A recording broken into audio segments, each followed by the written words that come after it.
Hello বন্ধুরা, তো নিয়ে চলে আসলাম আরও একটি নতুন ভিডিও নিয়ে। আজকের ভিডিও থাকছে আমি আজকে সারাদিনে কি করলাম।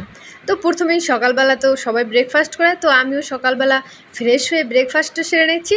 আজকে ব্রেকফাস্টে ছিল আমার ডিম পোচ। আমি 2টো ডিম পোস্ট করেছি। এখন এই ডিম পোস্ট খেয়ে আমার আজকে সকালের নাস্তা হয়ে যাবে। এরপর আবার আমার চিন্তা করতে হবে আমি আজকে দুপুরে কি রান্না করব। দুপুরের রান্নাটা সেরে ফেললেই যেন মাথার সমস্ত চিন্তা ঝেড়ে যায়। তো দুপুরে আজকে আমি কি রান্না করব তা আপনাদের একটু পরেই আমি দেখাচ্ছি। তো আগে তো আমি সকালের ব্রেকফাস্টটা সেরে নেই। আপনারা সকালে ব্রেকফাস্টে কী খেয়েছেন আজকে আমাকে কমেন্ট করে জানান। আর সকালের ডিম খাওয়া কিন্তু অনেক উপকার, স্বাস্থ্যের জন্য কিন্তু অনেক উপকারী হলো ডিম। আর প্রতিদিন কিন্তু একটি ডিম খাওয়া উচিত সকলের। তো সকালের খাওয়া শেষ করে চলে আসলাম দুপুরের জন্য রান্না করতে। তো দুপুরে আজকে আমি কী রান্না করেছি চলুন দেখি।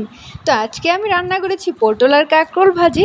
তারপরে এখানে মাছ রান্না করেছি। এই মাছটা কী মাছ, এই মাছের ভিডিও কিন্তু আমি দিয়েছি। এটা হলো রামচোর মাছ। রামচোর মাছ রান্না করেছি আলু দিয়ে পাতলা ঝোল, আর রান্না করেছি সাথে ডাল। আজকের মাছটা কিন্তু অসাধারণ হয়েছে। এই মাছের পুরো রেসিপিটা কিন্তু আমার ভিডিওতে ছাড়া আছে। আর এদিকে ডাল রান্না করেছি। এরপর রান্নাবান্না শেষ করার পরে ধুয়ে দিলাম জামা কাপড় বলতে একটা বিছানার চাদর ধুয়ে দিয়েছি।